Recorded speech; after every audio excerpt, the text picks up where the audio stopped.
Hey there, and welcome to this week's episode of the Simply Great Relationships podcast. We are talking about coping with opposite sex drives during coronavirus because this is something that's been coming up quite a bit. hmm when there's this huge outside stressor that we're all coping with, it impacts so many areas of our lives, and one of them is obviously our sex drive. And just like with many things in our lives, like for some people, how the outside stressor has impacted their sex drive is it's shot it way up. Mm-hmm. And for some people, it's brought it way down. Mm-hmm. And sometimes those people are in relationships and quarantine together.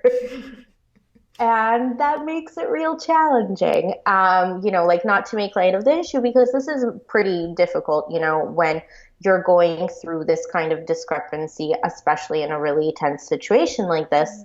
Um, but yeah, for anybody that's going through this, I really want to normalize it for you that a lot of couples are going through this. Yeah, definitely. Can you explain for us a little bit about the science behind that? Like what makes people have different reactions to this external stress?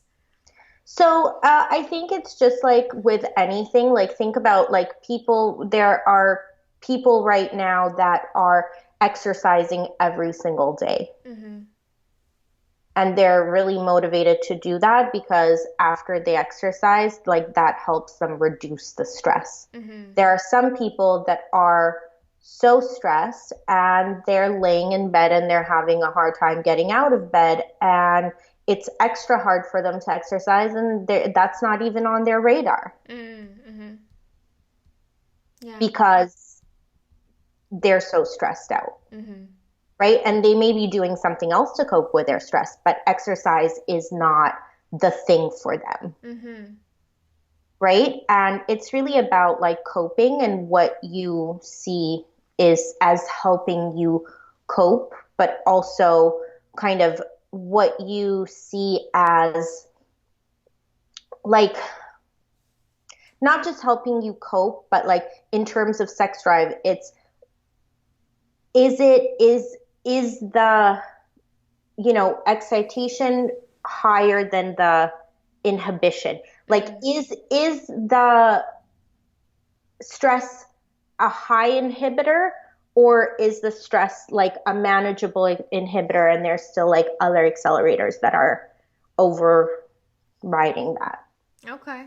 Interesting. So it's kind of how much how your I don't know what the right word is, like how much stress this is to you as an individual and how like in comparison to like your acceleration, your arousal level. Like if I Yeah, it's perceive really this, how I perceive this stress to be. Yeah, it's how much of an inhibitor this stress is to your level of arousal Mm-hmm. and how much you feel having sex and being intimate and connecting with your partner can help manage that stress and kind of relate to that stress, Mm. and how much, you know, overall connection, desire, all that good stuff there is, Okay. and Interesting. how much stress is impacting that, Mm. Okay. right? Sounds a So little complicated. I hope it made sense. But really, the takeaway here is Mm-hmm. how much stress is an inhibitor to desire and arousal, Okay. right? Like if stress is a huge inhibitor, that's going to drive your overall desire to be intimate way down. Mm-hmm. If stress is not a huge inhibitor, and maybe stress is, like maybe a way you see stress being dealt with is by being intimate because, like, physically, sex is, gets your heart rate up. If you see connection as an antidote, if you see and you associate sex with connection, if you Mm-hmm. see touch and, creating that sort of physically intimate moment, like, then that's gonna shoot your desire way up. Mm-hmm. Also, like the thing that you know, is kind of on people's minds, but people aren't really talking about a whole lot is um, there's a lot of death around us. Yeah. And and it's horrific. And when we experience that, like our own kind of mortality comes to mind. Mhm. And for some people, like a way they feel really alive is through intimacy. And for some people, it's not. Mhm. Yeah, that makes sense. Mm. So, how would you suggest couples cope with this when they have sort of opposite sex drives right now? What would be your suggestions? So I think this is more about the couples that don't normally have opposite sex drives, but are having an opposite sex drive right now. So I think because if you came into this with pretty opposite sex drives, like that's a little bit of a different story. This is the Sure. couples that are feeling the shift, Mhm. right? One, manage stress outside the bedroom. Mhm. Really, really important.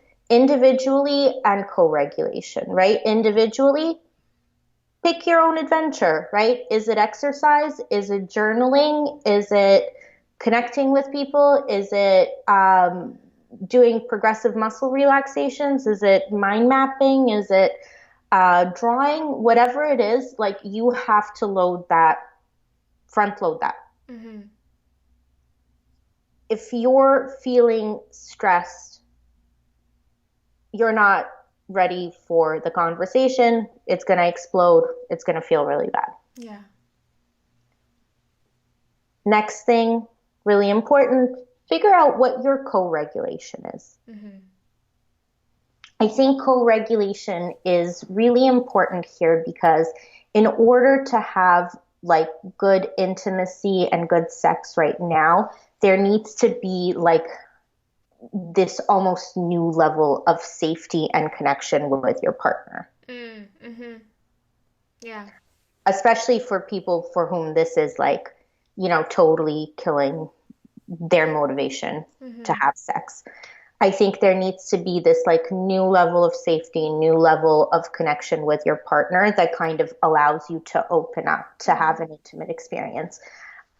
So I think a really, really nice co-regulation exercise is 90-second hug, Mhm. synchronizing the breathing while you're hugging, 6-second kiss, really nice small way to do that. Massage, going for a run together, Mhm. anything that really allows you to feel that decrease and safety and gets the oxytocin going Yeah. is great. Awesome. Yeah, that makes a lot of sense. I think the 90-second hug is a really good one. I use that one a lot, especially when you're strapped for time, but you want to Mm-hmm, feel a connection to your partner, right? Like you could be mm-hmm, running in opposite direction, but it's like just give me a hug for like a minute. And mm-hmm, you really can feel if you let mm-hmm. yourself relax, you can really feel like your body calming down. Yeah, I mean, I think 90-second hug is like a magic intervention. I think it's its payoff is beyond, right? Mhm. I think everybody should be doing it all the time. And Mhm. any couples that I'm working with who are listening to this are probably laughing because they're like, that's what I get for homework every week. Because it's great, right? So I think there needs to be that co-regulation and safety in order for there to be sex right now and good Mhm. intimacy right now and to kind of get on the same page right now. Yeah. Uh, the next thing is like talking about what intimacy means right now to you, Mhm. what sex means right now to you, and like giving each of you the opportunity to talk about how your sex drive is impacted by this. Mhm. Making it explicit, right? Like making it Exactly. being transparent, being clear so that there's not misunderstandings or assumptions around or meaning put on, the behavior. Exactly. Because it's really easy to say like, well, my partner doesn't want me, or Mhm. all my partner wants me for is sex. Mhm. Right? Like to go to those extremes, and that's only gonna create so much more conflict because you're gonna wear that lens and judge all your partner's actions through that lens. Mhm. right? So really making the implicit explicit and having a conversation about what's going on with your desire and how you feel, with all of this going on and how it is relating to you wanting to be intimate and have sex with your partner Mm-hmm. is a super, super valuable conversation to have. Yeah. You do that. You did your own self-care. You did your co-regulation. You had the conversation. Mm-hmm. Now, think about like not a middle point, Mm-hmm. but a point of comfort for both of you Mm-hmm. in intimacy,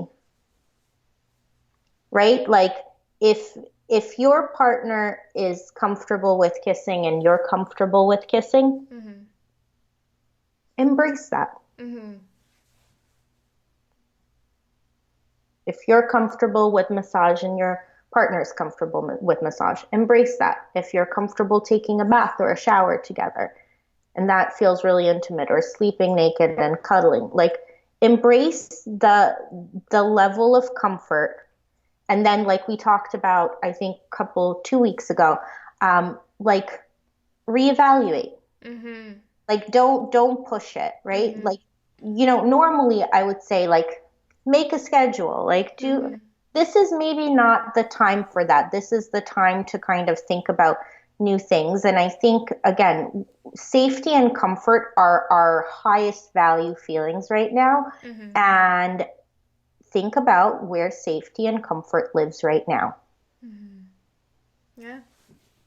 Think about that, embrace it, and move forward, and then reassess frequently and move forward when you reassess, right? Ask your partner, like, say, I really enjoyed this week. What did you enjoy? I Mm-hmm. really enjoyed this. What would be great to try over the next couple of days? Yeah. That's great. That makes a ton of sense. That really does. So to recap, it's calming yourself, right? Your own regulation, then calming together as a couple, so co regulation, having the conversation in a gentle, transparent way, and then finding your shared areas of comfort with intimacy and sort of investing your energies there and Mm-hmm. allowing that to kind of be the point of connection for right now. Mm-hmm. Reassessing frequently, Mm-hmm.